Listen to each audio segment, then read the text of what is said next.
Investigates is diving into new questions about the latest detainee to die in the City Justice Center's custody. Our Cameron Bopp learned a clear timeline is emerging, and here's from a former federal prosecutor who says charges could be on the table.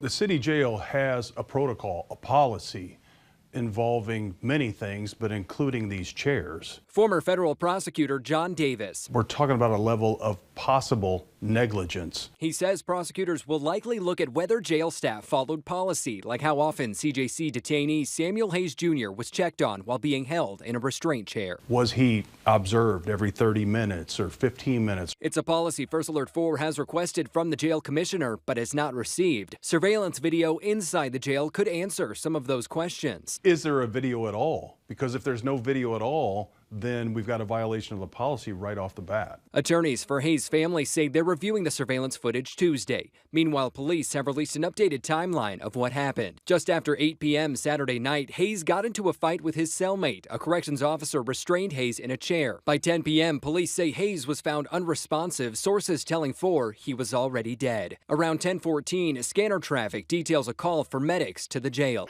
Medic 2. I'll have you turn around and head to the Justice Center for an unknown status. 5 minutes later, apparent confusion set in over where the emergency was and on what floor. We're apparently being redirected outside of the Justice Center to you can disregard. Apparently they're upstairs and not downstairs. Around 10:38, Hayes was rushed to St. Louis University Hospital. Urgent slew, firemen on board. He arrived around 10:40 and was declared dead just 14 minutes later. Police were notified of his death around 11:35. Could that timeline of actions or inactions determine who's at fault as well, if anyone is at fault? I think it's the timeline of inactions, yes. That's interesting from a prosecutor's point of view as to why that time expired. That is suspicious. Davis says charges, criminal or civil, aren't out of the question. On the criminal side, it could be involuntary manslaughter, which is obviously, unfortunately, Mr. Hayes passed away.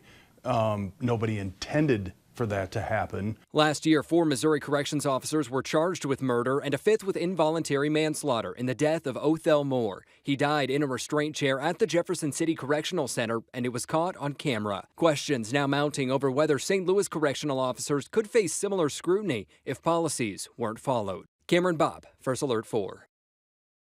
First Alert 4 is pressing for answers to several questions connected to this case, including which staff members were involved and what policies the jail has in place pertaining to restraint chairs.